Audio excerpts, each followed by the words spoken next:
Yeah, in today's episode, Empire is the Way, I got Sam Williams, and we talk about, raising capital, venture capital. We talk about mindset. We talk about training. We talk about training executives in the world. We talk about everything as far as growth, and his philosophy is to leave things better than he found them. So I hope you guys enjoy. Remember, subscribe, send me comments, let me know. And if this brought value, share with your friends, your family, and I'll check you guys on the other side. Empire is the way. You know, from my experience, kids need three things to succeed, and that's guidance, resources, and discipline. If you don't have One of my closest friends, Corey Mitchell, he was a football star, got shot, he's in a wheelchair. Sam Williams, is someone who has a mission to help others become the best version of themselves.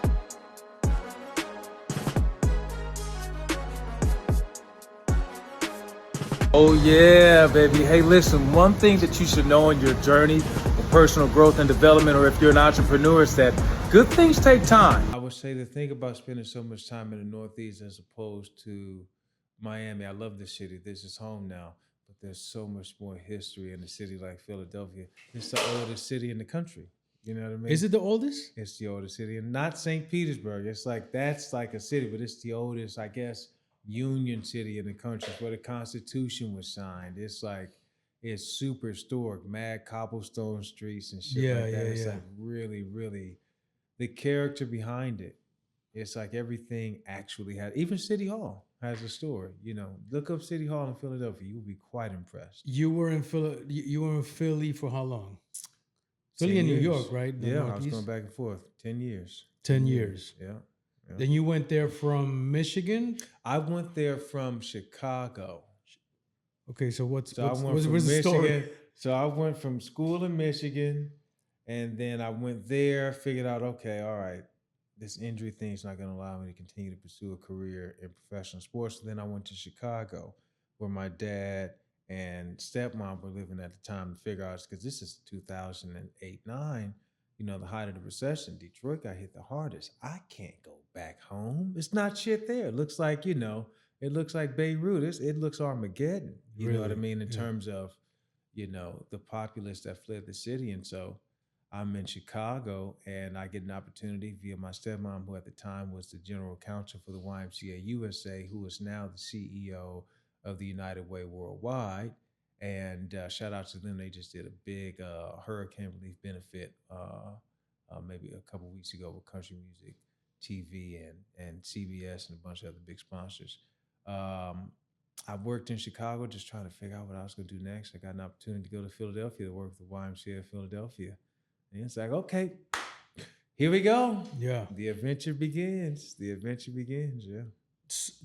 You were born and raised in Detroit? Born and raised in Detroit, Motor City, baby. Nice. So obviously you're 37. Mm-hmm. Did you see, by the time you were a youngster, and did you see like the decline of the automotive industry there, or was it already in? What was the situation with that? It wasn't like, it became far more evident during the housing crisis of the mid, to late, 20, like getting closer to 2010. It became far more apparent.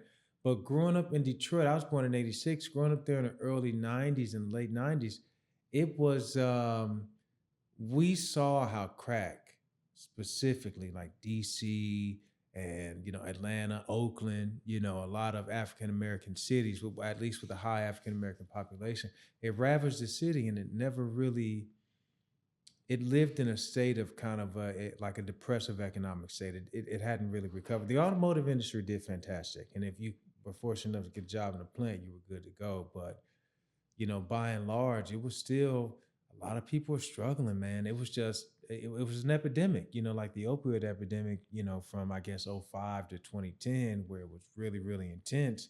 That's what crack was in Detroit, from the late earlies to, the early 90s. It was real. Like, it was real. It was a lot of violence. It was a lot of money. It was all the things that come along with, that form of drug addiction. You know what I mean? It was intense. Very intense. Now, that's obviously the surrounding, but did it hit home? Like, directly or no? Absolutely.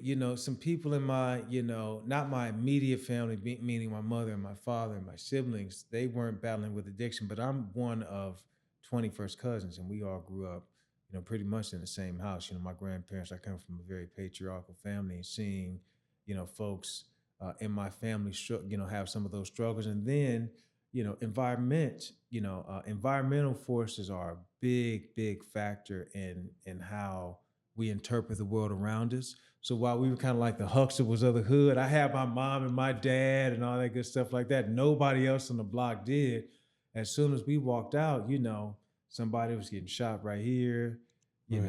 There was a woman, doing whatever to make money right here. It was like we were in it as soon as you Mm-hmm. walk outside. So that wasn't mom and dad. You know what I mean? That wasn't our foundation, but it very much so was our environment. It's like you can't get away from it. It shapes you, to Yeah. see like I said, suffering up close, where it's not a theoretical thing where you see people who, they're squatting.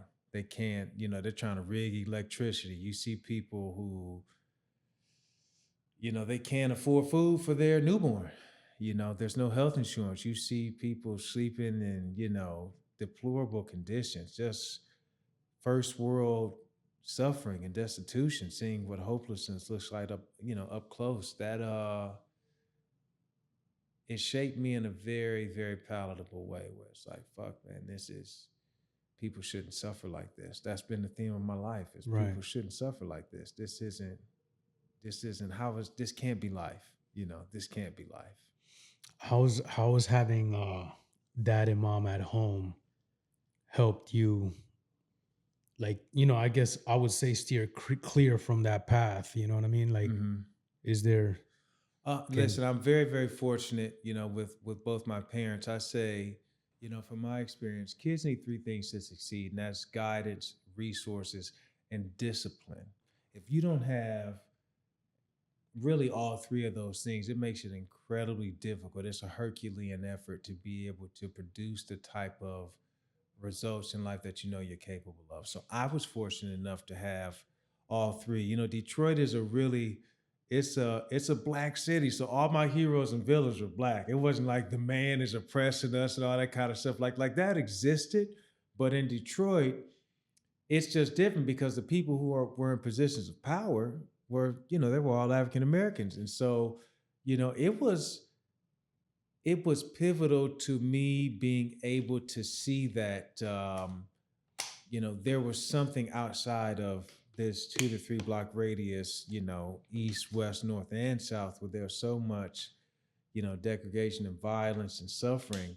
There was something else that existed outside of that. And people who looked like me, it was attainable for them. My parents did a fantastic job of exposing us to something different, exposing us to the fact that we could be more, far more than what we saw on a daily basis. I think that's huge. Exposure is huge. I'm not big on symbolic victories, but when people can see that it's possible for them, when you can see, someone who looks like you or who has a similar story to you, and you see them succeeding and winning, that was one of the main, factors behind me getting so many tattoos. That campus, just like I wanted to show kids from the yeah. east side of Detroit that professional is a result. It's not a look. Professional is a result. It's not a look. Like you can look like me, you can talk like me, you can be who you are and still have the things that you want to have out of life. I mean, that's really dope. I want to get into the executive coaching, Okay. and then I want to get back into like your life story. But so it's cool that we started with that because it's showing a totally different path. And right now we're about Right. to go to the other extreme. Mm-hmm. You're doing right now. You're doing quite a lot of different ventures. One of them Mm-hmm. is coaching executives. Mm-hmm. So there has to be a power behind your brand, behind your personality, accomplishments in order for these people to listen to. Can you dive into a little bit of that and where you're at with the coaching? 100%. So it all started in Philadelphia around 2013 or so. I was hustling, trying to figure out how to make ends meet.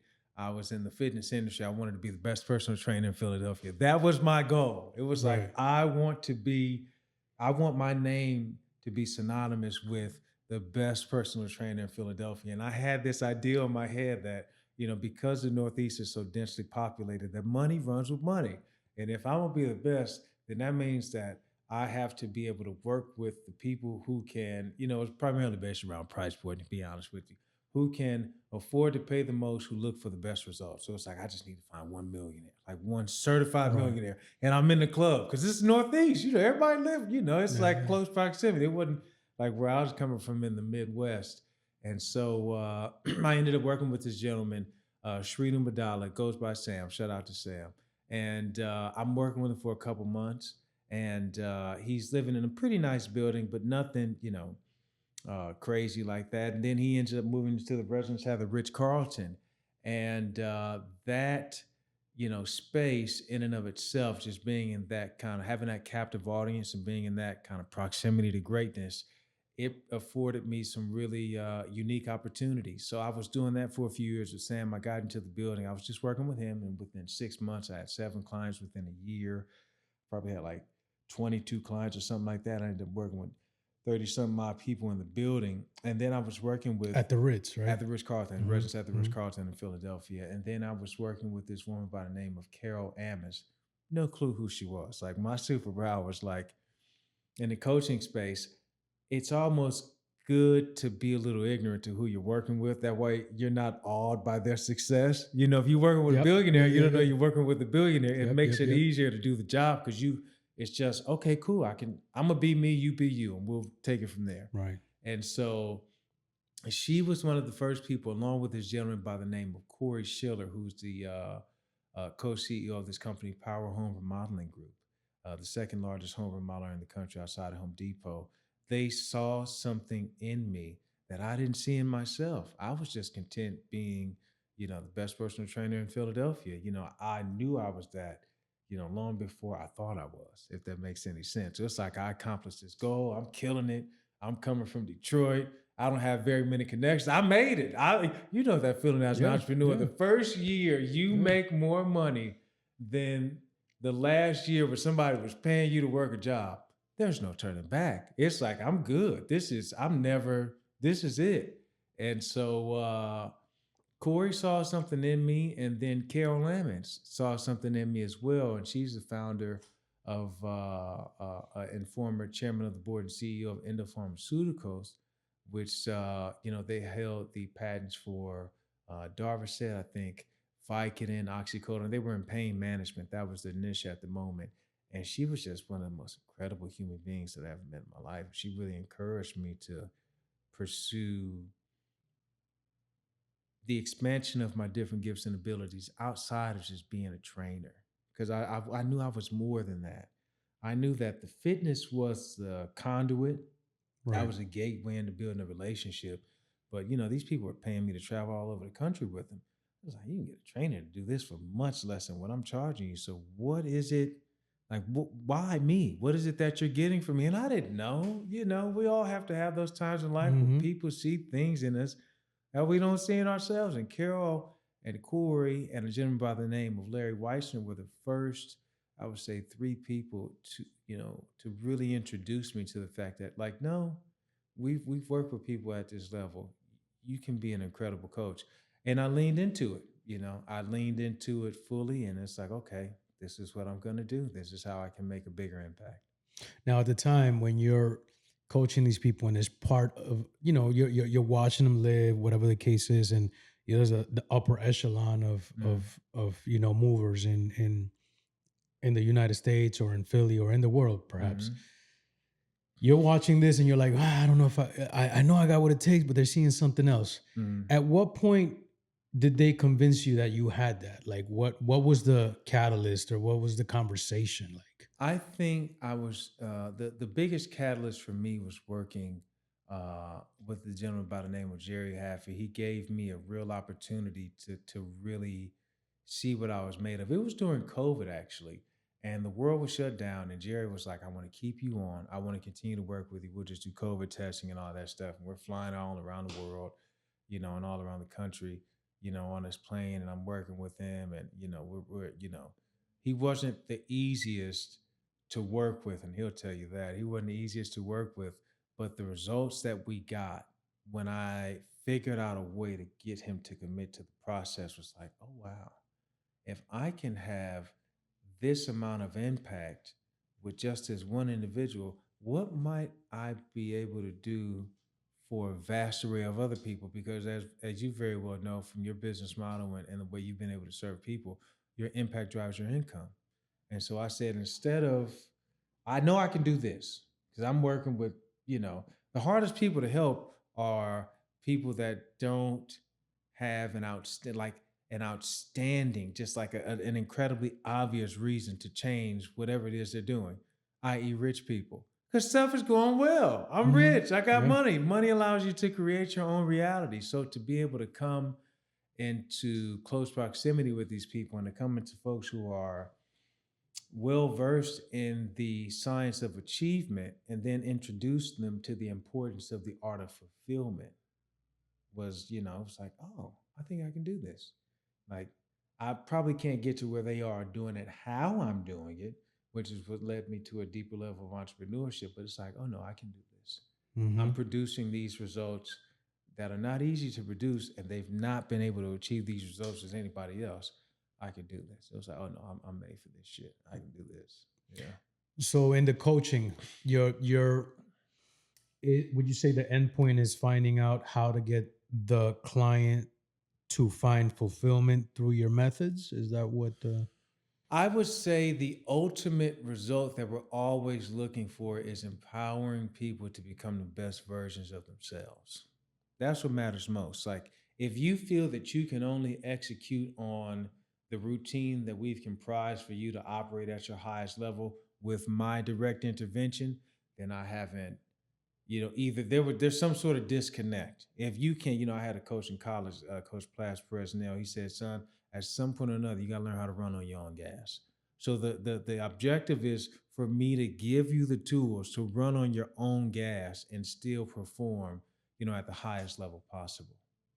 Yeah, that's amazing. I mean, Yeah. so right now at this point, when you find a client Mm-hmm. who's, because you have experience, so I'm assuming the more experience you have, the easier it is to look for certain things that in order for you to gauge the outcome. Mm-hmm. So, what do you look for from a prospective client?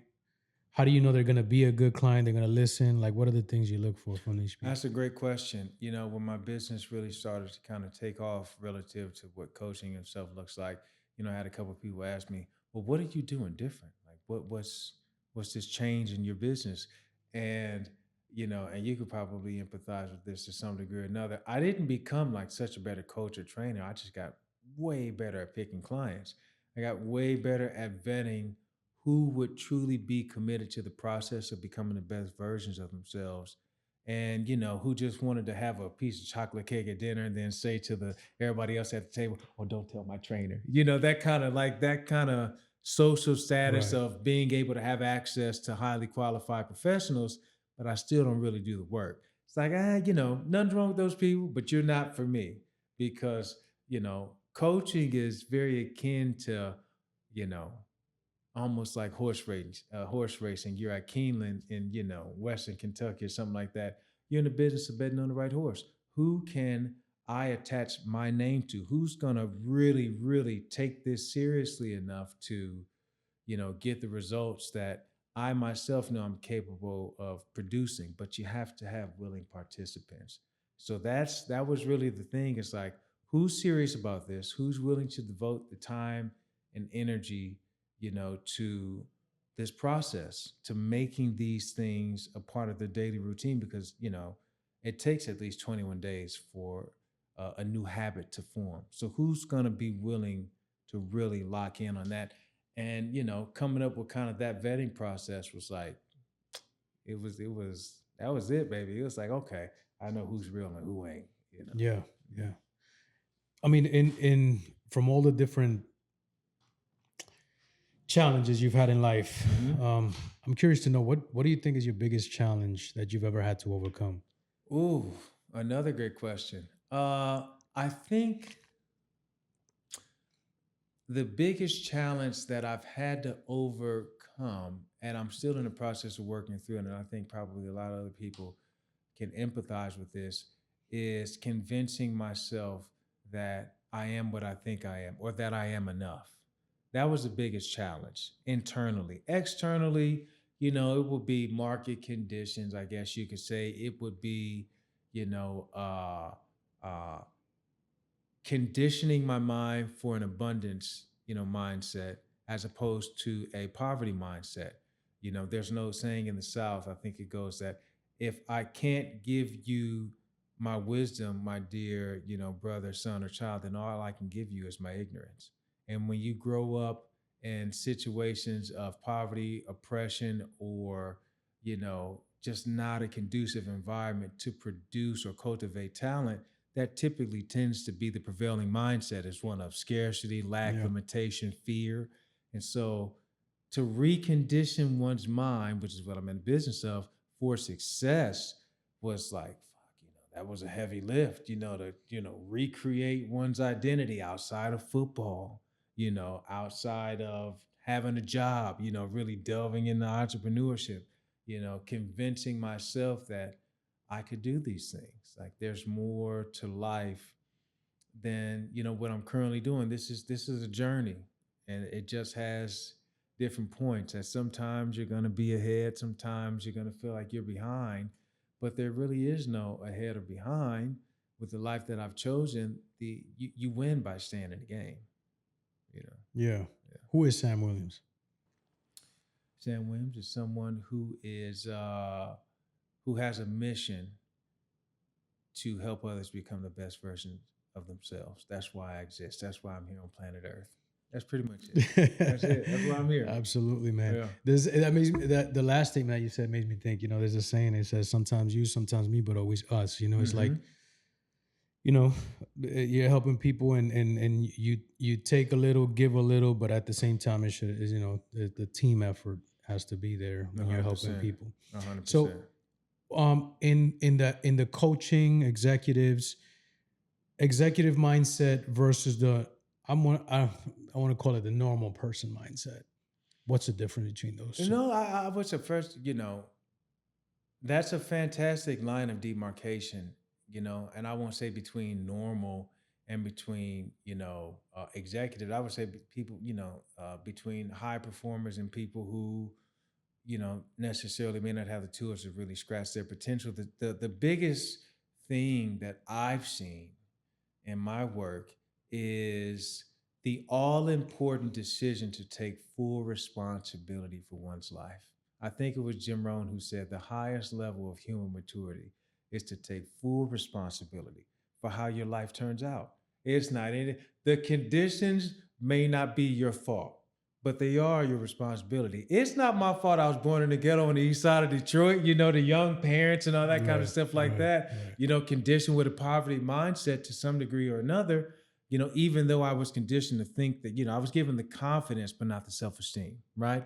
That's not my fault, but it is my responsibility if I want to achieve X, Y, and Z. So that's the biggest thing between the elite performers, and people who really, they're just hanging on, they're going along for the ride, is one, the elite performers, specifically entrepreneurs. Very few people are actually really entrepreneurs. Most people are probably falling into businessmen and women, and there's nothing wrong with that. But here's the best way I can explain it. Entrepreneurs differ from businessmen, men and women in this regard. I heard this from John O'Brien once, is that businessmen and women have a template that's laid out that you just got to go execute against. There are no guarantees that you'll be able to execute against it. There's still a level of risk that exists there. You got to recruit other people to make these ideas work and all that stuff. But the template is there, right, for you to do. Just do this, do that, and you'll be all right. Entrepreneurs are probably a little bit more masochistic and creative. First generation immigrants, a lot of times, with small business being the biggest driver, of the economy in the U.S., the vast majority of them are immigrants or people from, conditions that come, from that are like what I come from. And entrepreneurship is taking an idea and being able to go sell that idea at various points in the development of the idea, pre-seed, you know what I mean, a pre-revenue, post-revenue, you know what I mean, pre-product being made before you got anything. It's like taking something that solely exists within your mind and having the audacity to think that other people are actually going to give a shit about it and then want to part with their money to patronize your business. It's the most absurd, notion that you could. It's like this thing that matters primarily to you and only to you first, that other people are gonna want to get behind to see come to life. Yeah. It's that's the difference, because there is no roadmap, there is no set list, there is no, well, if you do this, then you can pretty much bank on the fact that this will happen.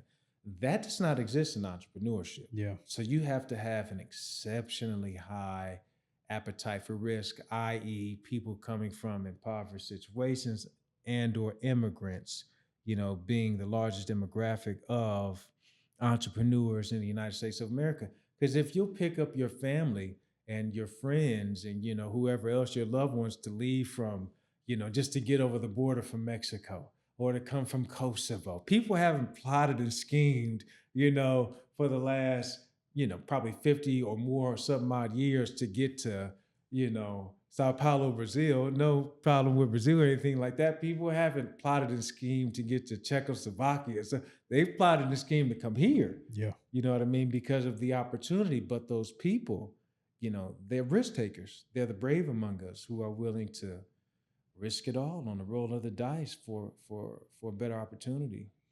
Yeah, and then it makes me think, when you talk about the maps already laid out, those are your managers, entrepreneurs. Aside, the difference from the entrepreneur versus the entrepreneur. 100%. He's working outside, making roads and pioneering. That's really cool. You mentioned Jim Rohn. I think he was the mentor to Tony Robbins. He was. He was, right? And you have also the certificate. Well, what is it, the program to be able to coach through the Tony Robbins program? Is that what it is? It's like a knowledge broker certification that I think him and Dean Gracioso put together, that I took a few years ago, and a similar certification from Bob Proctor, where they really, once you dive into their work, they make it so easy to grasp these kind of concepts, you know what I mean, that they talk about in terms of not just, self-actualization, but they give you tools. They tell you the best questions to ask. One of the greatest things from, Jim Rohn that I was able to acquire, and these are people that I consider mentors, even though I never met them a day in my life. I just studied so much of their work. I do as well, by the way. 100%. Like, you can get a mentor without ever University meeting all day. Come on, you get what I'm saying? It's like all day. This is my mentor, because so much of what I do is informed by how they chose to, hone their craft. And the quality of questions is what determines the quality of answers. And these people I just saw from, taking these certifications, a lot of the different type of questions that they were asking, to be able to extrapolate the most value from any particular answer, to be able to really, and it was all centered around, how can I help you see where you are, but also where you could be, and the road, the route that you take to get there, the road, traveled is primarily paved with really thought-provoking and interesting questions, because no one has a fucking answer. We're all just kind of figuring it out, but, who can ask the best questions, because they'll get the best answers. It's funny how, growing up, you think everybody knows what they're doing and you're kind of lost. And then you realize it's all really a creation, and you're like, you're living your perception, and you make the world what you think it is. And if you can divorce yourself from, I don't want to say from culture, but preconceived notions, and you could really create a new, like, you could build a new Steve, a new Sam, based 100%. on whatever you want. At that point, you start really understanding what freedom really is, man. Yeah, that's an interesting word you use there in terms of freedom, because the vast majority of people have no real concept of what it is. In the day and age in which we live, the last probably freedoms that we really enjoy are that of economic freedom because a lot of the other ones can be taken away from you, and that of the freedom to choose and see yourself and recreate yourself, I should say, in the light that you want to see. Like you can, I think Viktor Frankl, his book Man's Search for Meaning really, really touches on that in a very intimate way. In terms of, you look at Holocaust survivors and all of the dignities that they had stripped away from them, the oppressive nature, and the genocide with which they endured, along with my people.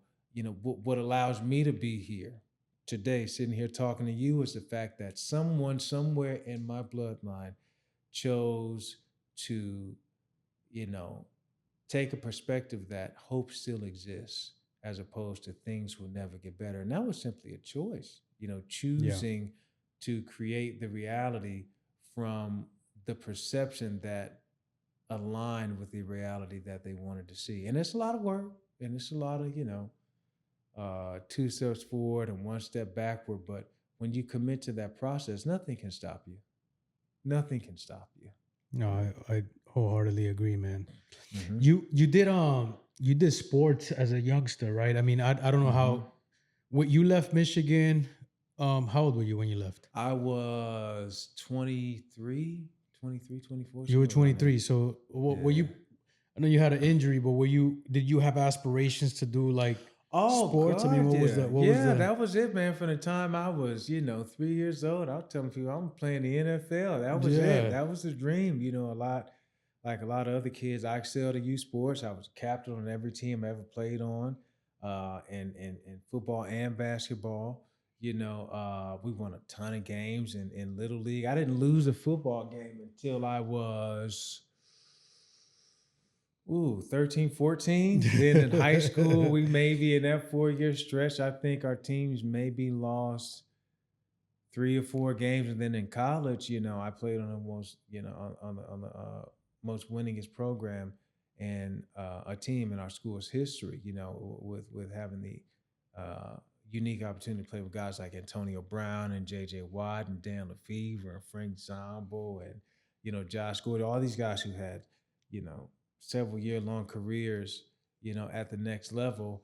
And in college, that was the same kind of story. So it was tough to make that transition because it's like I'm balling out. I'm one of the best players, on this team where it's just sending guys to the league, first round draft pick, number one draft picks. Eric Fisher went to the Kansas City Chiefs, number one. All of these guys are my teammates. It's like, and I'm, I don't want to. They'll tell you more so to me, but I have the respect of my peers. No one Right. ever told me I wasn't good enough to play. Good. And so doing that from 6 to 23, there was no, this is what it is, like this is what I'm going to do. And so you can imagine, much to my chagrin, to sustain an injury that didn't allow me to continue to pursue uh, a career in athletics was just like, I was floored, dude. I was out on that field, after I, had that injury, going through the process of understanding what actually just happened to me. Like, this can't, this isn't real life. What was the injury? What happened to you? So I had a fraction of C3 and 4, and they discovered in that process that I had a condition called spinal stenosis, which is the narrowing of the spinal column. And it's not something that you have unless you get injured or you specifically test for it, I guess now. So I'm coming around. We're playing Western Michigan. It's a bunch of scouts at the game, like 22 teams, something like that. I talked to the Niners and the Packers before the game. They're telling me they're watching me and shit like that. I'm about to ball out. I'm about to go to work. Right. And I think it's in the third quarter. I'm playing a great game. I got a couple sacks, a couple tackles. And Tight end, defensive tight end. end. Yeah. Defensive end. Okay. So I'm coming around the corner. I jump the snap. About to get my third sack of the day. And, the tackle just trying to make a play. He pushes me from behind, and I just kind of fall forward, and my head ducks down. We still have them heavy ass helmets. My head ducks down, and the crown of my head drives into the hip of the quarterback, while my teammate is, tackling him from the opposite end as well. And so head hits, all I hear is, and I just fall straight to the ground. I'm out for a little bit. Then my teammate Larry Knight, who's the defensive coordinator for Temple University right now, he looks at me, he looks down at me. It's like, Sam, get up. He's like, come on, get up, let's go. Just, I'm thinking I'm gonna hop up. And I'm like, bro, I can't get up, I can't move. And he, he starts screaming, waving the training staff onto the field. And I'm just looking up in an instant flash. It was like I could see my mother feeding me in a wheelchair. Yo. You know what I mean? And I Yeah. just said a silent prayer like, God, take me now. I can't live like this. Because it was just, and maybe what probably was less than 3 seconds. It was like, as strong as I am, I can't do this. I can't. I'd rather die than live like this. I can't be doing this 1 minute. Nah, I'm ready. Yeah. Just take me. And the trainers, they came out. Our team doctor came out. He put his finger in my hand, and he said, "Squeeze my finger." And then I asked him, "Am I squeezing it?" And then I realized what I asked him. It's like, fuck, I can't feel anything. Like, damn, I don't know whether or not I'm squeezing his finger. And I just looked back up in the sky as they're wheeling me off the field. And it's like, fuck, man, this ain't good. And then things started to come back about 6 hours and 23 minutes later. It's like, being stabbed with a bunch of needles all over my body. And I realized that,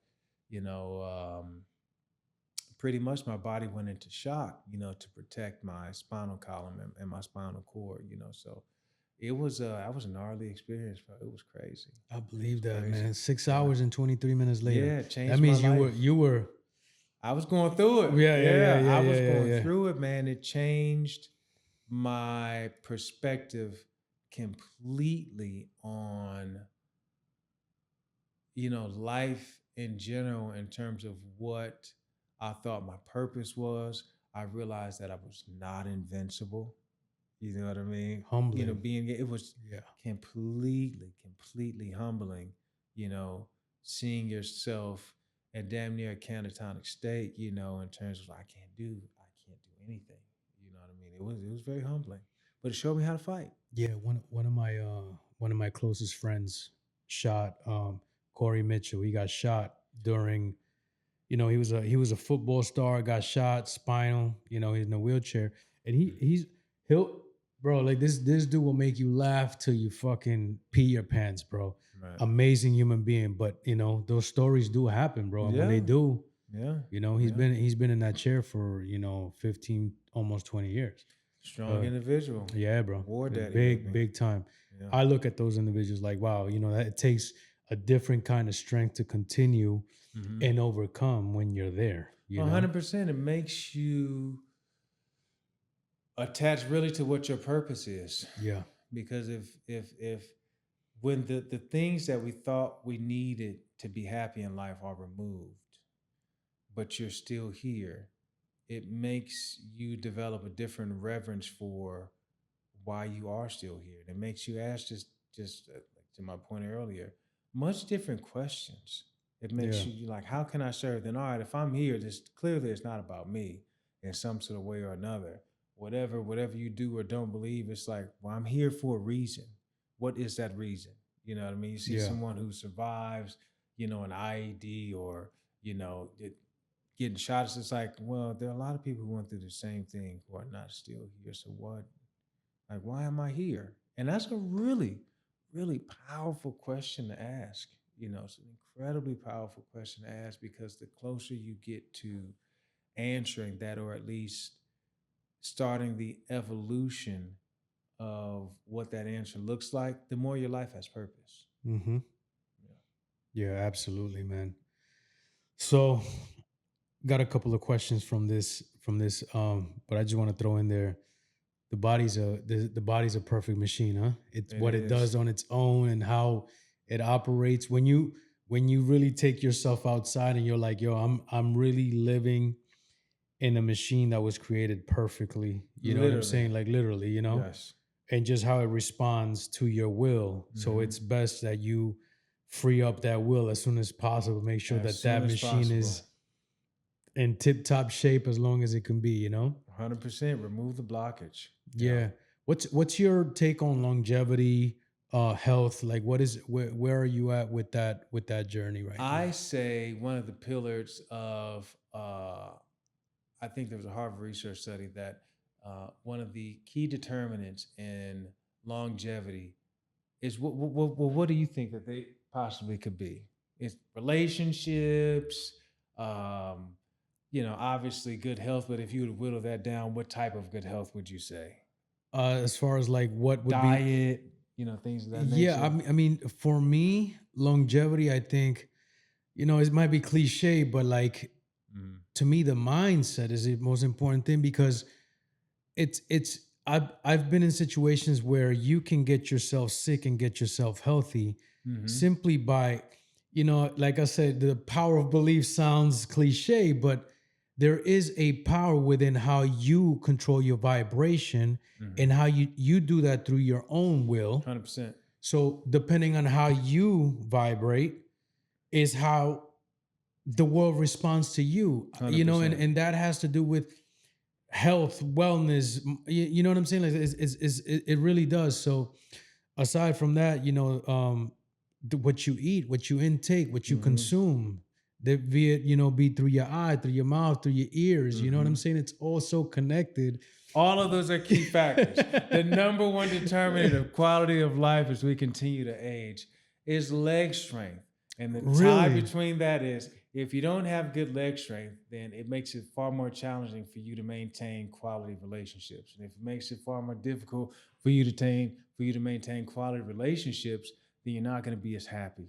And if it makes it harder for you to have good mental health, right? Good spiritual health. Right. So keeping these two things right here, rocking and rolling, leg strength. Now, is that applicable for both men and women the Both same, men or and is women the this same, 100%. really 100. That's why women tend to live longer and have better qualities of life because they work in their legs? every day. I What is do. every chick I that do legs. It's like 3 days, 4 days a week is leg I do day.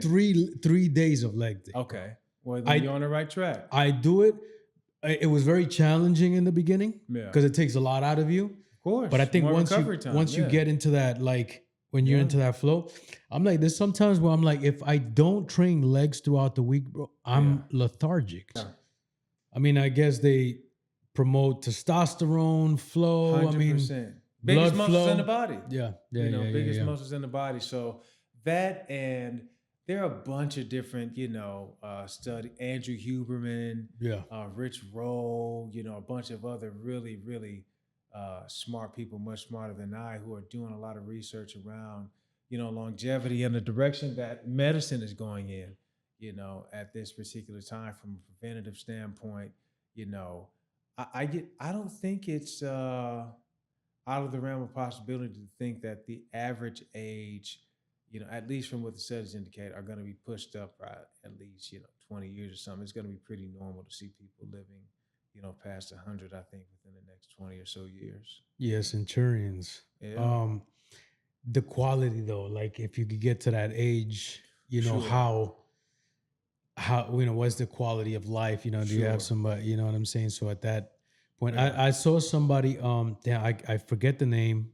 I'm not the best with names, surprisingly, but this guy, he immersed himself into a pod Mhm. underwater. Was it like 90 days, 3 months, Wow. and it turned his life, his age, his biological age back by 10 years. I don't know if it's about the pressure underwater or how the cells regenerate, but Right. apparently, kind of like you get, yeah, like, there's all types of different flavors for different things, 100%. I had like I was talking, I had a gentleman by the name of Rustin with stem cell rejuvenation. Okay. They're doing stem cells. So a lot of this stuff, I just want to know what we went deep diving into stem Yeah. cells. Very interesting though, Mhm. how stem cells are programmed from an intelligent way to either heal or give you like a general uplift to the body. So like Right. longevity is I think we're gonna see a lot of different forms and Oh God, yeah. all Like even kinds of some of the things, stuff, man. dude, that we're seeing right now around like fasting. Like if you were to go on a 4 day or even a 7 day water fast, it lowers your chances of getting cancer by like 80% Yeah. or something wild like that. Because in I that time span, the cells that most often die off, from the fasting are the ones that are typically um, that are typically associated with the development of cancer, cancerous diseases in the body. Just fasting. It's like I feel like the world is vibrating at a different level in terms of the rise of technology and us having more connectivity.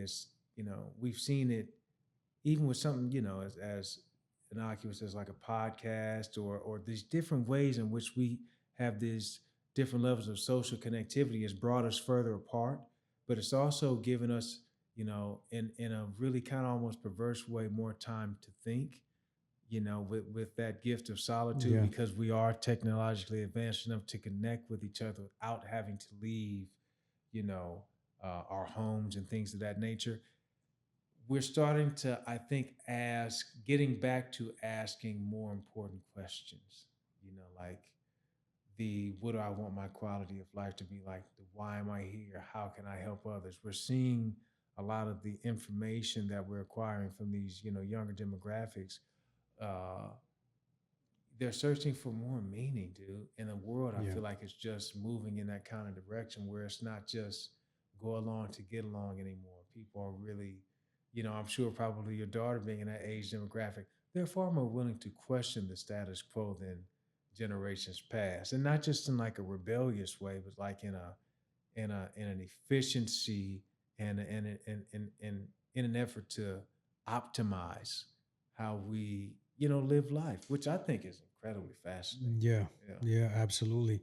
You got congratulations. You have a little 3-year-old. Thank you, brother. I know it's Yeah. 3 years, but you know what Yeah. I'm Yeah. saying. And I say congratulations because a lot of people nowadays, I hear in the convo like I don't want to have kids. I don't want to, Yeah. it's a different convo, and to me it's a bit unfortunate because obviously I see the decline, the numbers, this that. Mhm. How are you preparing your youngster to, you know what I'm saying? Because now it's like, okay, Yeah. AI is right around the corner. You have all Sure. these tools, but Mhm. you also have all these distractions, right? Yeah. So, Yeah. Yeah. I you know what think I mean? fatherhood specifically, I think, is the closest a man comes to God, because you're molding something in your own image and likeness Yes. that is made from it, like the good, the bad, the everything. It's made, in your image. Your children are your image and likeness, and so I think that for one, doing it in my mid to late 30s, it just kind of has like a little bit of a different context. We're still growing up together because I don't know what I'm doing. I don't structure man for this shit. A lot of times I'm looking like, Yeah. oh, what do I Yeah. do? I'm Yep. just as Yep. clueless as the next.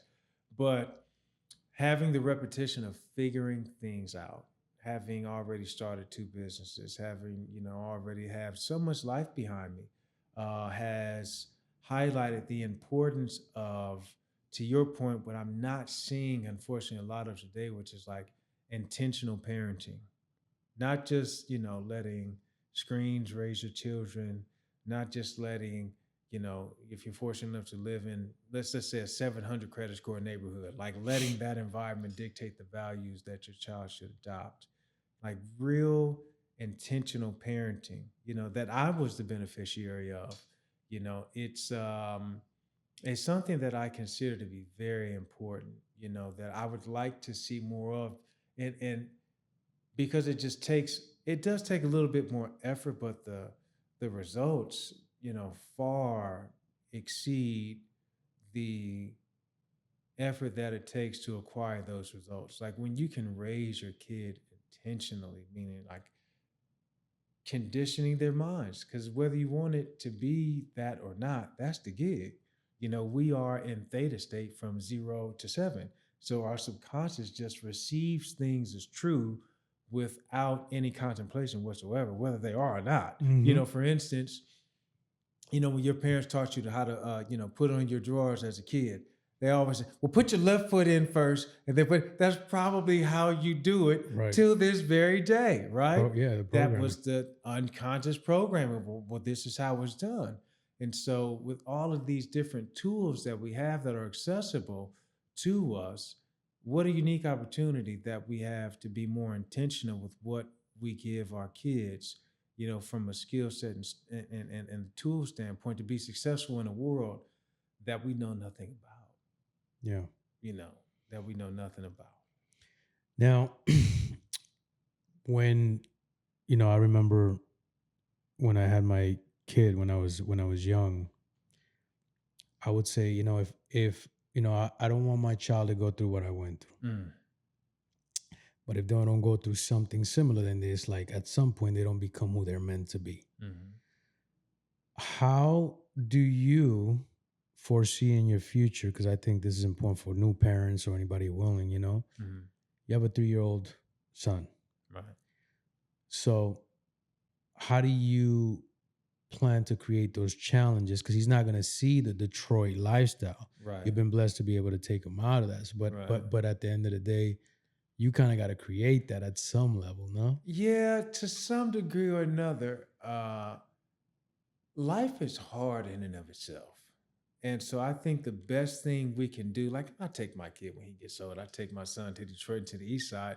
That's not even a good field trip. There's no context for what suffering is in his life. He knows Right. nothing of it. Right, right, right, right, right. But if I can show him, for instance, in my work as a, personal development coach, my clients internalize stress, the stress around whether to pick Formica or this Italian marble for the, reconstruction of their second kitchen in their 10,000 square foot home. That stress is internalized as, the same stress as a single mother of four trying to figure out what she's going to, feed her children for dinner tonight. So that's just life. You don't have to try and give people that, you know what I mean? Because proportional to what my struggle was, his would be completely different, but struggle was still struggle nonetheless. And I think it's just more so about creating an environment like Malcolm Gladwell's book, The Tipping Point. It's just as difficult to raise children under the poverty line in certain ways as it is to raise children far above the poverty line because you don't have to say no. Like one group, all you can say is no. Like I knew I wasn't getting no car for my 16th birthday. That ain't happening. Right, I'm just right, looking right, right, right. around. This is not Right. a part of my reality, but to also say to your kid who is going to school and everybody's driving a Range Rover to high school or Maserati, whatever, to say, no, you don't need that. You know what I mean? It's different. The no's are for different reasons, but they're just as difficult because now you have to walk your kid through being ostracized, maybe to some degree or another, whether they can afford it or not. You know what I mean? So it's just about being, like I said, intentional about developing their character. You know, like I'm not going to rush you out of the house at a certain age, so long as you're working towards fulfilling your purpose. And it's my job, in these parenting years, which I consider to be from like 0 to 18. You have the discipline phase from, 0 to 5 or 7. Then you have the skill set phase, from 7 to 12. And then when they get to high school, it's just like I'm coaching you, you know what I mean, on what I've already taught you how to do. And then past that, I can counsel you. I'm not making your decisions for you. I'm no longer coaching you. You've got the adequate discipline and skill sets. Now it's just about, me being able to support you. And that's the biggest thing. It's like, so long as I just want to go through that progression of like, because I ain't gonna be parenting adults. I Right, think right. that's unhealthy as well. It's just like setting you up to not just exist, but thrive in a world in which I do not exist anymore. Because I ain't gonna be here forever. Right, right, You know right. what I mean? How do I, from Yeah. the time he hit the scene, my question has been, how do I set you up to thrive in a world that I may not exist in? Right. That's the job. And it's it's so different, because but we didn't our our parents can only teach us what they know. Mm-hmm. So, I didn't know about, you know, wills and passing down of not just financial Life insurance, assets, yeah. but you know legacy assets and Mm-hmm. and Mm-hmm. all types of different tools that are out there that you can say almost like, okay, other parents and other people have been able to benefit from. Mm-hmm. But now it's like, because I'm bringing this up because you're coaching Mm-hmm. people who are in these lifestyles that have these assets, Mm-hmm. and they're giving this to their children. So obviously 100%. you're seeing that and you're learning from that. Mm-hmm. So how important is the financial literacy side to the world right now? I mean, what? I think it's incredibly important. I think, especially for minority groups, Black and Brown people, it is to quote John Hope Bryant, it is like the civil rights version of our era. We're looking at the civil rights, kind of movement, taking people from the streets to the suites. Because if you look at it, one of the gold mines in the American economy right now is you have the massive, like the biggest demographic of Americans are baby boomers still.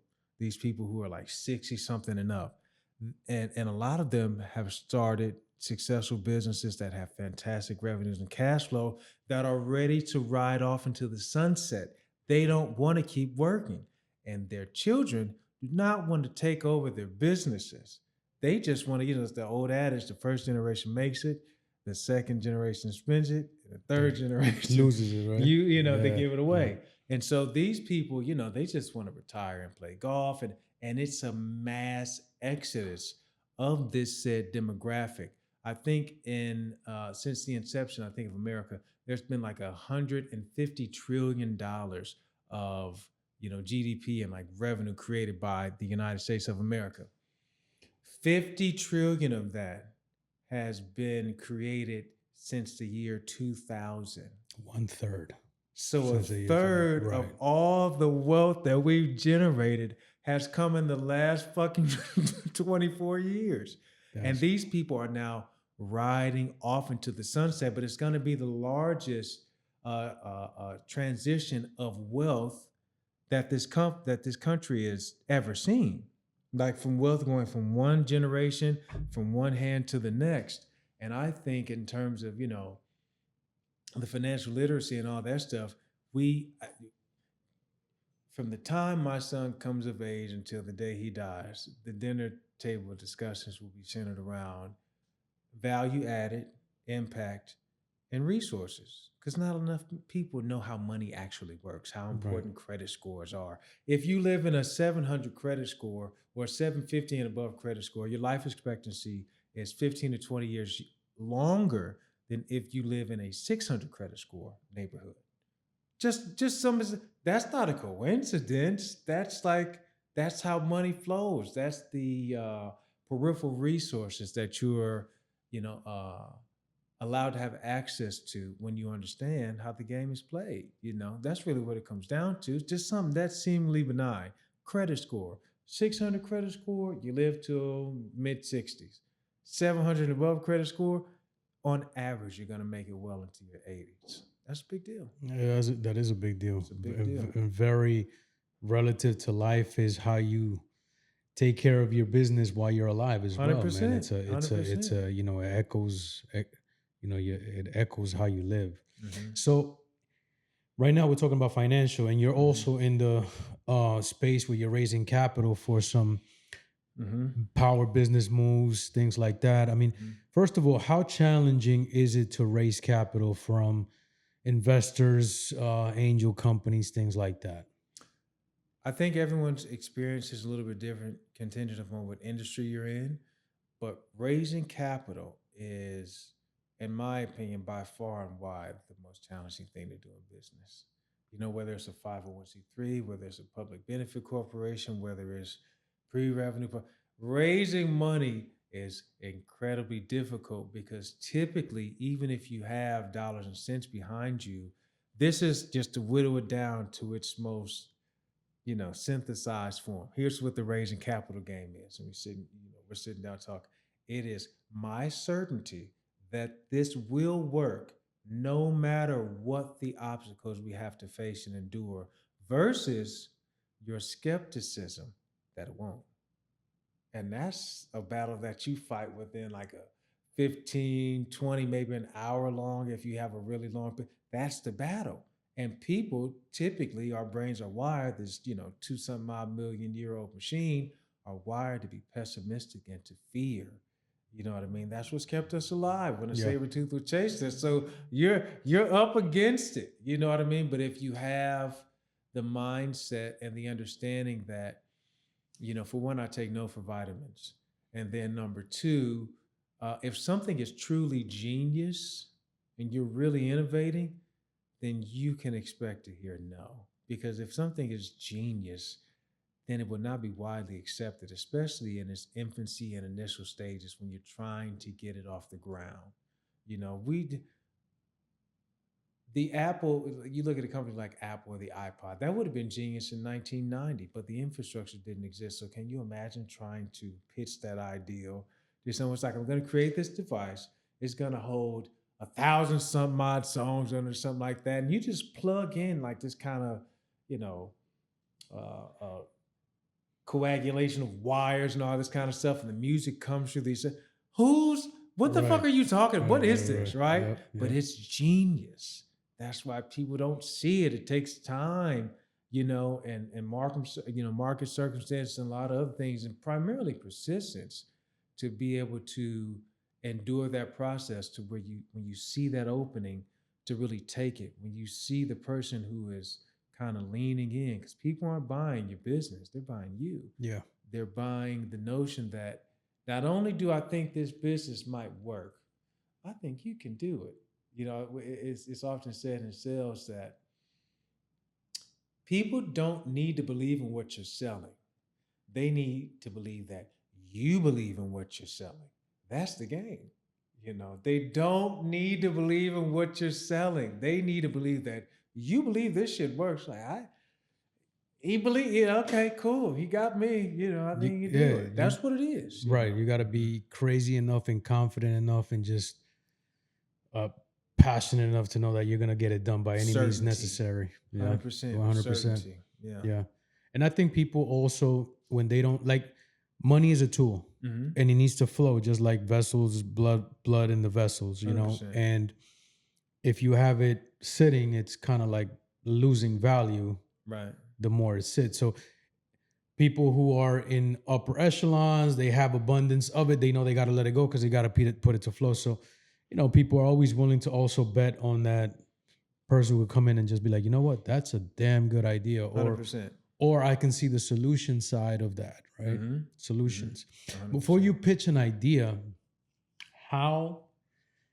how certain do you have to be? What are the parameters that be like, okay, this meets 80% of what I think is gonna do, 90%, or you know what I'm saying? Like, do you have Right. like some type of metric prior to That's a good question. the pitch?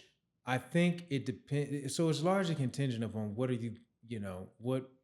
you pitching them on helping you solve. Right. So if you're just trying to get some short money, you know what I mean. That's a much different pitch than long money. You're trying to get $50,000, that which would be for certain businesses in early stage. That's short money. That's not a lot of money, relative to what it is, the industry and all this stuff, and how much you need to be able to make your ideal work. But if you have a high barrier to entry kind of business that you're working on, an industry that you're in, and you're pitching for long money, there has to be far more of a emotional buy-in than the person who, but it's all emotional.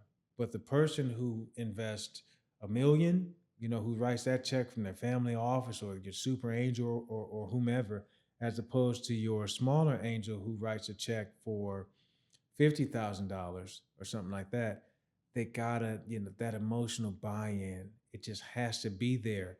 And that's supported by different spaces and phases of the business. The biggest thing is being able to do what you said you're going to do. In our, organization with my company Upside, one of our guiding principles is the UPOD, which means under promise and over deliver. And if you can cultivate the reputation of being someone who under promises and over delivers, people will trust you. Yeah. That's the brand that you build. That's the, call up Steve and say, what do even it could be the craziest shit ever. But it's like, all right, well, we'll at least listen to Steve because I know he's not gonna get me out here, so that ain't gonna work. That's just gonna blow up in my face, Yeah. If he says it might make $100 grand, shit, we could be looking at $250,000. We got to know that Steve. He might be, playing coy a little bit. When you can develop that kind of reputation over a sustained period of time, in business, that lowers that resistance to the fear and skepticism that people who have amassed, wealth, rightfully so, should have. because a fool and his money easily parts ways. Mm-hmm. So part of maintaining and cultivating more wealth is saying no. You got to be able to say no if you want to stay rich. You have to, because it's far easier to make money on your money than it is to make money on your labor. And what is the capital that you're looking to acquire for? Mhm. What is the product right now or the service that you're So the offering? company is it's a sports gambling company called Upside, and we are well. First of all, our mission is to turn what is incentivized to be a predatory industry into a force for good. Uh, Problem solution, very easily stated, is that the industry as a whole, because of its infancy, has been incentivized to give the millennial demographic and Gen Zs the product to destroy themselves. And our mission is to give them the products, the tools, I should say, to become the best version of themselves. And so we've approached that in a couple of different ways. One, we are the first player-owned sports gambling company in the world, which means that 30% of our company's equity is allocated in a securities compliant manner to up to 3 million users on our platform. And here's why that's important, because in the sports gambling industry, all of the value is created by the users. Is it. So DraftKings, FanDuel, which is owned by Flutter, all this stuff, they have these massive evaluations, 11, $20 billion, something around there, are the latest ones that came in because they have a million plus, users on the platform. But it's such a transactional relationship. It's gambling. It's like, we want to beat the house, what I mean? We're trying to get ahead, what I mean? And stuff like that. And so what we always say is, in gambling, the house always does what? What does the house always do? When? And so we found a unique securities compliant manner to invite our users, our end users, the people who are downloading the platform and using it to become a part of the house.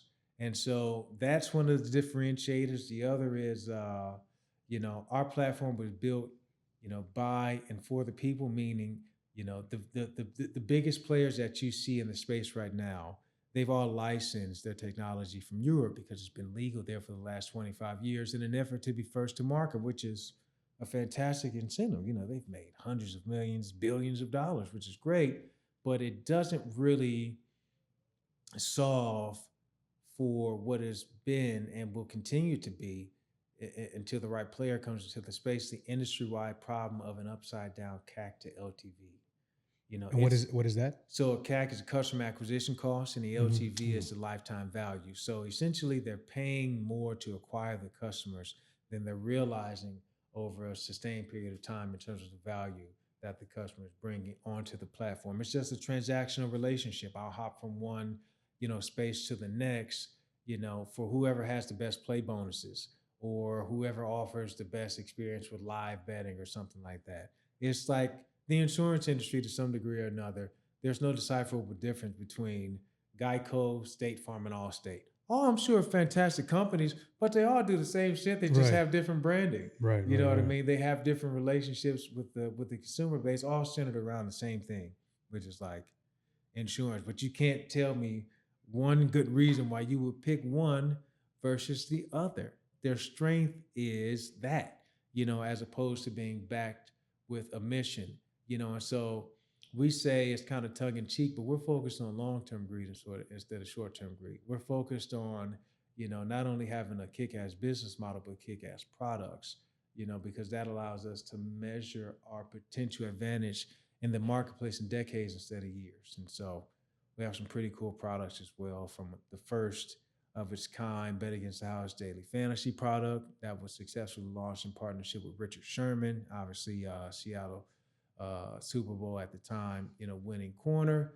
And we have another a product called Real Time Brackets that is the world's first and only digital March Madness bracket that allows you to change your pick in game, in tournament against a depreciating scoring system up until the last 4 minutes of the game. And we launched that, you know, with some licensing agreements with Sports Illustrated, SB Nation, CBS, Play It Again Sports, and now we've taken those two products, coupled with the mission to offer recovery and addiction services to 1 million Americans, and we've created this company Upside, which is truly driven by our mission to leave the space better than we found it. Because if the right, kind of adults being present in the industry don't come along and put the right guardrails in place, we're looking at another epidemic, man, because sports gambling has the highest suicide rate.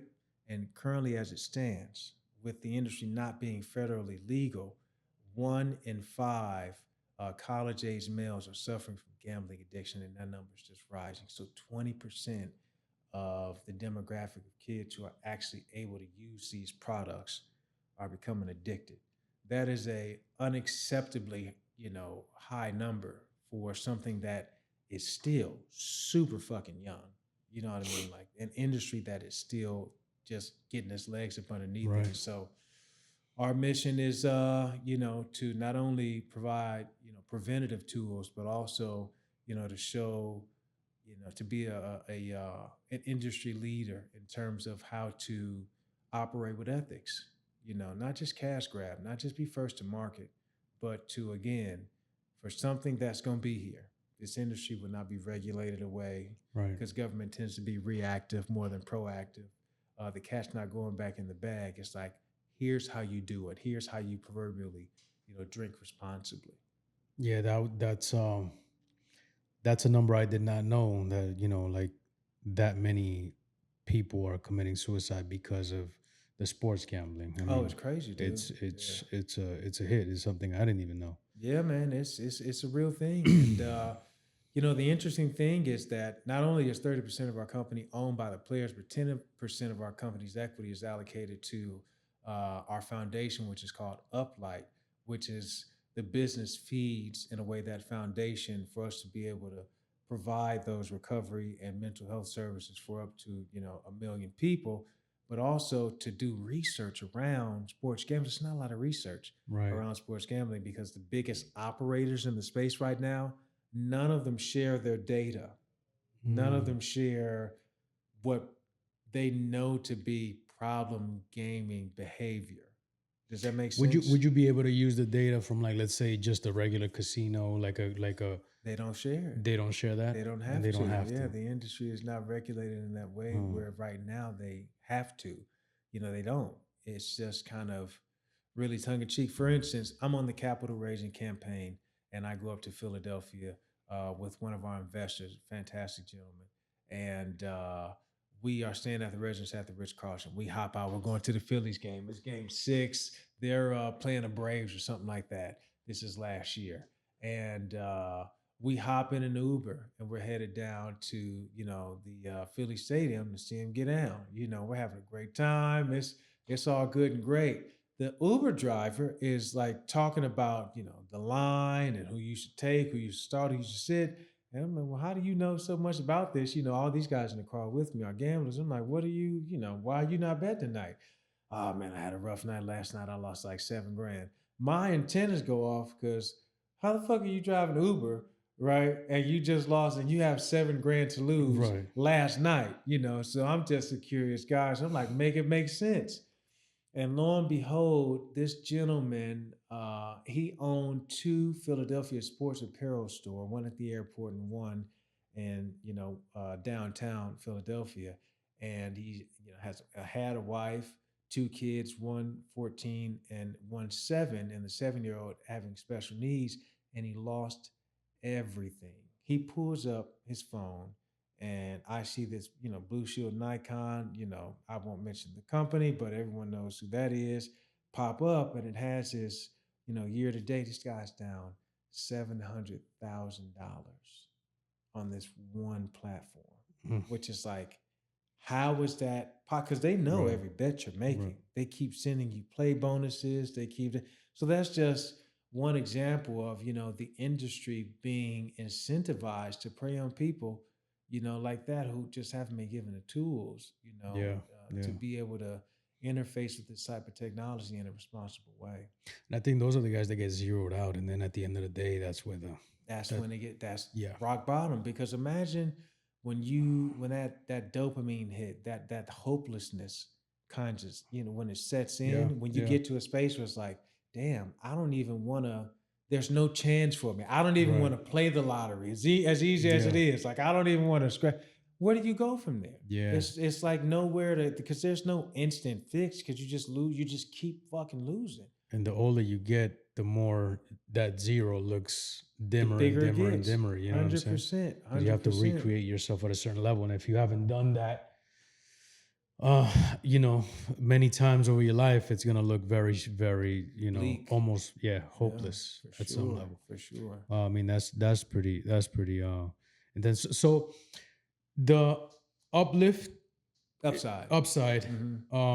That's also to help do the gambling. Is that a 501c3 itself? No, we're or actually a public benefit corporation. So, not to get too deep into detail, but the main difference between a public benefit corporation and other types of business formations is that not only do we have a fiduciary to, obviously our stakeholders and stuff, but it's a public benefit because so many different people, own the company, especially non-accredited investors and all that kind of stuff like that. So our fiduciary is also to our players, our demographic, not just the people who are like our lead investors, Yeah. institutions. You got to and things answer that- to the no, whole like team. we So to literally speak. are a company Yeah. of the people for the people. Like Yeah. what's in the best interest of our player base Right. is what's in the best interest of the company. So it allows us to create and maintain a little more autonomy with how we make decisions in terms of what direction we want to go in as an organization, as opposed to just being, our feet being held to the fire, Yeah. for the board of directors and, the larger shareholders of like, you know, what kind of business decisions we should be making. Is what's the right thing to do. So the pitch is different, and it's not like just a profit. Hey, this is the profit. You're looking for a specific type of investor at that Absolutely. point. They got to be mission aligned, Right. because if they're not mission aligned, a lot of the things that we seek to do as an organization are just going to seem foreign and unnecessary and possibly even gratuitous, because we care so much about our people, Yeah, and that's yeah. entrepreneurship, for whatever reason, in the last 20 some odd years, maybe even a little bit longer, it's just been about stakeholder and shareholder, value being created, as opposed to what's the right thing to do. It's just been a lot of cash grabbing and a lot of, I want Yeah. to build my business and sell it in 5 years and all that kind of stuff like that, which, is great, very, very rare, but it's great. But that's, unfortunately, the mindset that things are being built with, as opposed to taking advantage of the opportunity for longevity, for having a mission, for having a soul to it. Yeah, Technology is missed. Like, all right, this is a cool technology that can make my life better or more streamlined in certain ways. But who the fuck is benefiting from it? Right. Like who? Like how does this help humanity? Businesses were built at a certain period in time, and still are in certain ways, to serve humanity, and that's something that we want to always maintain from a control standpoint. The ability to build things that are good for humanity. Yeah. I think that's why the importance of the leader and the foundational aspect is really important. So would you I know you had a rough upbringing, you have had a lot of life experience, but what gives you that moral compass? Like, do you rely, I don't know if you're religious, at some point, what gives you that base right now? Yeah, for at this sure. My point? faith, I believe in God. I believe in a higher being and power that, guides us all, that intuitive, force of the universe. I grew up in church and all that stuff, but, I think one of the best things that encapsulates kind of how I feel about it to a degree is that religion is for people who, to some degree or another, they don't want to go to hell. Spirituality is for people who've already been there. You know what I mean? And so I know, to me in my life, what's real and isn't. And that's been the, black box, the beacon, the honing device for, okay, well, which way should I go? Because feel like I'm being led, by something that's more powerful than I. And also it's just seeing suffering, man, and wanting to leave the world better than I found it. Yeah. Really, it's just that simple. I'm made to serve. It's as cheesy and as simple as that sounds, and as trite as it may sound to some. It's like, no, For some people, that's what we're here for. And it's easy. Life becomes easy in that way because it's like, I know why I'm here. Yeah, yeah, I know why I'm here. It just makes life simple in that way when I got to the space of acceptance. yeah. It's a very powerful place to be in, but humbly powerful. Humbly. You know, Absolutely. it's that's a really amazing spot to be in, man. Hmm. What would you consider right now at this point in your life success? I think for me personally, success is living up to what I know I'm capable of. That's what success is like. Living full and dying empty, leaving it all out on the field. Yeah. If I were to leave this world today, I would consider myself a success and not just someone who, was perhaps on a failed mission relative to where we want to be in the industry, from the technology to the coaching to whatever. It's success is the pursuit of that thing. Success is like living authentic and true to oneself. It's waking up every day asking yourself, do I really want to win or just look good losing? I really want to win. Yeah. So it's like, I'm going to make the necessary sacrifices. I'll take the risk, and that for me, making those types of decisions that are not only in my best interest, but the best interest of those, who I love and care about, I'm already a success. You know what I mean? The money and all that stuff, that's just how you keep score. Yeah, absolutely. It's like I said, man, money is a tool. I think right now at this point, for me and my own realization was I am a resource manager, man. Mm-hmm. Money just happens to be one resource, but my money is not, 100%. it's not all. It kind of you keep everything flowing so the whole machine keeps life within, 100%. The fact 100%. that you said if you were to check out that you're in your mission, that Mm-hmm. says a lot about a person because that right there is you're you're on course. You are getting it, and unfortunately there's a lot of people who are not Yeah. who still need to Yeah. Now that's get to not to that say point. that the road is paved. It has not been Right, one right, right. unbroken boulevard of green lights. Okay. It's been a lot of shit that comes along with it. Yeah.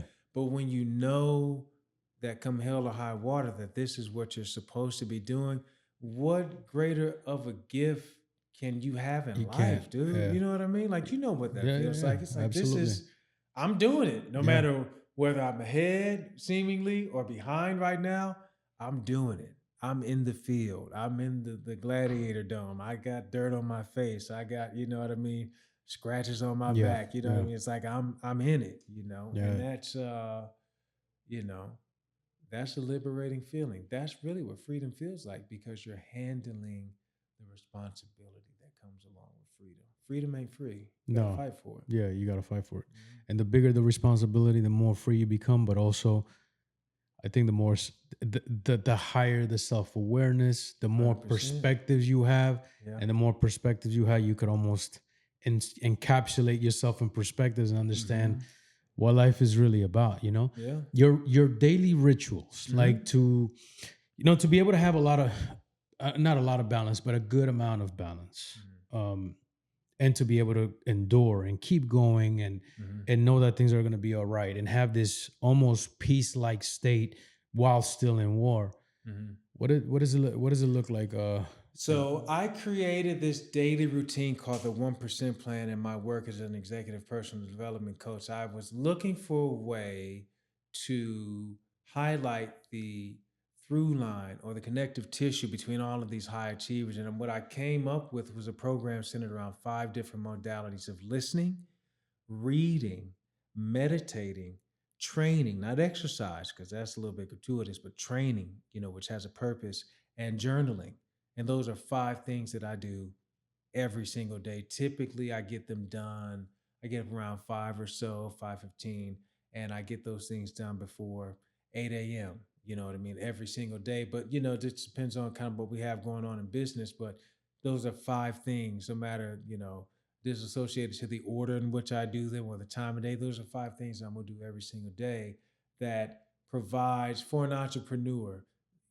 Balance is hard to come by, but what it provides is kind of like that level of internal peace that allows you to deal with the incredibly just unpredictable vicissitudes that come along with the journey of becoming in order to have what it is that you know you're capable of. Like the entrepreneurship, man, you know, it's stressful. But when you got up and you already listened to something that's positive, Yeah. affirming, Yeah. uplifting for, 10, maybe 15 minutes, you meditated for 30 minutes, you moved your body, you hit it, you're on your program, you're training, you hit some good numbers, or even if you just got in there because you felt like shit, and it's like, all right, well, that's half the battle right there. You're going through it, and then you take the time to sit down and there are a lot of different forms of journaling, but my favorite right now is gratitude journaling. You write down 5 to 10 things that you're grateful for. What? Okay, come on, bring it on.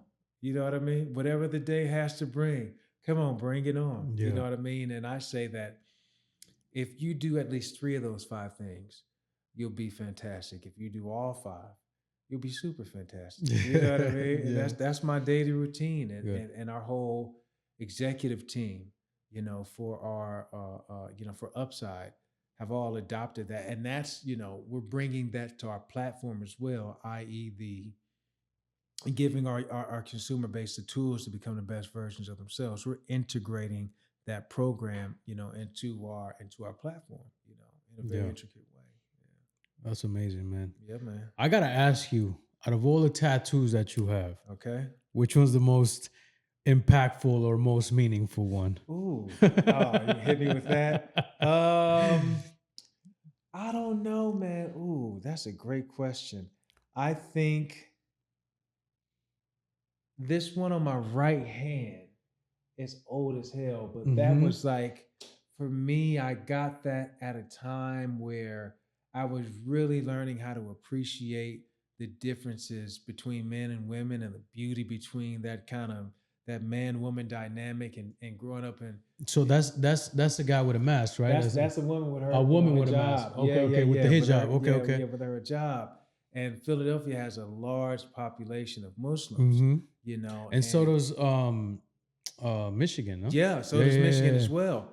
yeah, And so seeing that, and just having such a deep appreciation for the essence in its most simple form, just being able to see, a person's eyes and still be not just on a physical level, but like spiritually attracted to them. And, it's just like, man, that was really incredible. You know what I mean? Having had that experience, not necessarily just in observing that experience from afar, there's a lot of different, my friends are from all different yeah, cultural, religious backgrounds and all that stuff. Just to observe that was just really impactful. It reminded me that, no matter what corner of the world that you're from, we have far more in common than we do, you know, uh, than we don't. yeah, Everyone. yeah, absolutely. And in my mind, I almost think that you can't be racist because we're the human race. So at the end of the day, it's It's like just a, one race. yeah, It's it's literally, like yeah, a, yeah, it's a yeah. double negative. Like you really Well, can't really be. you You know can't. what I We're mean? So all one race. so it is what it is. Hmm. They say people definitely don't want to talk about religion, politics in the real world, things like that. But I say the movers, the shakers, the people that have to, the influence, that have people responsible for them. Hmm. We have to be at some level attentive to what's going on in the world Sure. because it affects us, Hmm. directly. What do you believe right now? Are you hopeful in America? Do you think that things are gonna get better? Things are gonna get worse? What's your state of mind when it comes I to that? am, incredibly hopeful. Uh, as this, Veterans Day just passed, I think due to our political alliance, and I should say allegiance, that most people don't realize how patriotic African Americans are. Not just due to the fact that we came here enslaved and all this stuff like that, and we, had a very prominent hand in building what we know to be this country today. There's a lot of pride that exists there. So I'm always on Team America through and through. I am incredibly proud to be born and raised in this land along with my ancestors. Um, Devoid of me agreeing with whoever's politics, to see a peaceful transfer of power, which is, something as Americans that we are incredibly, you know, oblivious to how the like a lot of different places in the world do not work like that. Yes. You know what I mean? Like power being transferred is very violent, and it comes along with a lot of casualties. Yes. And just even the peaceful transfer of power, being able to, you know, maintain the status of us being the world's economic power, along with the world's, you know, not just the economic leader, but our military Military. force. Yep. You know what I mean? There's never been a country in the history of the world who was a military force in the world, but also wasn't an economic force. So with all the different changes and stuff like that we see taking place, this is just the evolution and the next iteration of what of the ideal of what America can, and in certain ways should be. Having the responsibility of being, the land of the free and the home of the brave. So Yes. I'm incredibly hopeful from a capital raising standpoint because we're starting to see money flow. It's been difficult to raise capital, this year for certain, different industries and different types of companies, and I'm hopeful that we can work together, to come to some resolutions for what we all consider to be very important issues. So long as we keep talking and there's Absolutely. not like Yeah.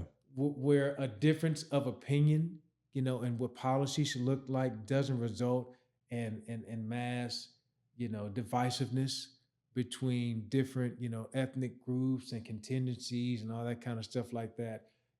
I will always be hopeful because one, we might not be politically aligned, but one thing that I would love to see and that what we all need to realize is that if you live in this country and you like being in this country more or less, then your long-term interests are aligned with everybody else that's here too. Yes. You know what I mean? No matter what side of the aisle you're on, our long-term interests are all the same. Because this is Absolutely. where we live. This is Yep. our home.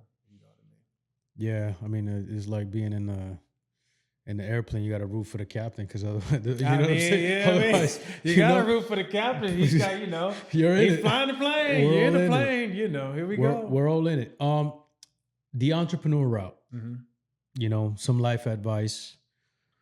I don't know if from your perspective, everybody has what it takes to be an entrepreneur. But right now, young kid, somebody coming up like, yeah, I want to be that. I want to have that. I want to battle that. What would be your advice to the youth right now that wants to have that freedom, that wants to be an entrepreneur?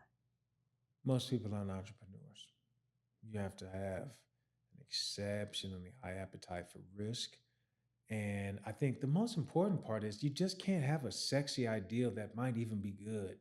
You know what I mean? You have to have something that drives you, that really is like, I think that I can really, with the help of the right people, make a difference. And, whatever that looks like for the individual. But I would say go learn from other people first. You can't be a good leader until you know how to be a good follower. As that you have to Yes. qualify for leadership. You know what I mean? And so, and also the other part is, uh, companies never exceed the growth of their leadership. So if you want to be an entrepreneur, where are you leading people? What's your daily routine? And where most, especially young entrepreneurs, fall prey is they don't have a routine. They don't have the right rituals and practices in place that allow them to, cultivate and pour into themselves on a daily basis. Because, as you very well know, your phone's always ringing. Mm-hmm. Somebody always needs something. There's always a fire to be put out. Entrepreneurs are problem solvers. Yes. And so, what most people don't realize about that, if you're a real entrepreneur, then that means that there's always going to be a problem to be solved. Yes. And that shit is exhausting. So, if you don't have the right rituals, routines, and practices in place to make sure that you're staying at the top of your game, then you need to do some reassessing. And if you don't have the right why or the right purpose, you also probably are going to need to do some assessing. Here's the 4 questions that I would want anybody to ask themselves who think that they want to be an entrepreneur. One is, where am I going? Professionally, personally, spiritually, or I'm sorry, where am I? Okay. Where am I right now as it currently stands? Where do I want to go? So, what does success look like for you? The great question you asked earlier. What does happiness look like for you? Like, where am I? Where do I want to go? How do I want to get there? What needs to be the vehicle, or what do I think has the potential to be the vehicle to take me there? Because entrepreneurs think this way: instead of trading time for money, entrepreneurs work on building things that make them money. So you can't think like an hour employee, or you can't think like, well, if I just do this, then I'll get that. That's not how entrepreneurs think. It's instead of trading time for money, how do I work on building things that make me money? And then the most important question is why? Why go on this journey with so many setbacks? There's just so much failure because entrepreneurs fail their way to success. Yes. You can be qualified, you can be smart and talented and connected. That does not ensure success. It still might all go to shit. So you got to ask yourself those 4 questions. Where am I? Where do I want to go? How do I want to get there? And then why? Yeah, and then the why is what pulls you rather than pushes you. And that's where that unlimited fuel comes from. Absolutely. I went to a Tony Robbins seminar, Mm-hmm. I think about 5 years ago. I went to Business Mastery. Okay. And 5 or 6 years ago. And I got a real enlightening moment there when it was like, when you're an entrepreneur, you're trying to do everything. You're trying to be it's like, it's really hard. At least for me, it was very hard to let go in the beginning because I was trying to do everything myself. Mm-hmm. You know what I mean? Mm-hmm. And then you're like, well, are you the entrepreneur, the manager, or the talent? And you gotta be honest with yourself and really pick the one. Because you could dib and dab. But yeah, and once I was like, you know what, I have the talent, but that's not my why. That's not my driving force. Am I a manager? I can manage for a certain amount of time, but that's not you gotta be. You know what I mean? Right. But no, like my thing is the entrepreneurial route. So then I really started focusing on that, and being able to direct the orchestra the right way. I'm like, okay, now I know my position more. Mm-hmm. So it's important to at least know where you stand 100%. and again, like you said, what's your why? It may not be the entrepreneur. You might be the talent, and that's the reason for you. Yeah. You might be the manager, the person, or the entrepreneur, the person holding the pieces together after they're built. Yep. You know what I'm saying? So it's important to ask yourself those questions. You man. have I wholeheartedly to know. agree. You have to know because a lot of people think they want the glory of being number one, but they don't. Inside of an organization, but they don't understand like whoever the CEO is. That's why I'm elated to have my co-founder. Our CEO. For one, he has an incredible amount of industry expertise, domain expertise, but also, he's dealing with the shittiest problems, we're dealing with it together, but the shittiest problem that a company has to solve, that's what like that number one position really does. It's like if something, I think Elon Musk said it, if something is going right, then it's not really worth you paying attention to. Yeah. You have other people to pitch and then lean into it. But that CEO, that number one slot, you got to focus on things that aren't going right. It's kind of like staring into the abyss while eating glass. And that's what it's like. And still having the wherewithal to let people know when they're doing things right as you're looking at the wrong. Because otherwise, that you got to pick. You got not pick. You got to be able to manage both. 100%. Because you're the leader. 100%. And in the spirit of leaving things better off than you found them, okay, I really appreciate your time.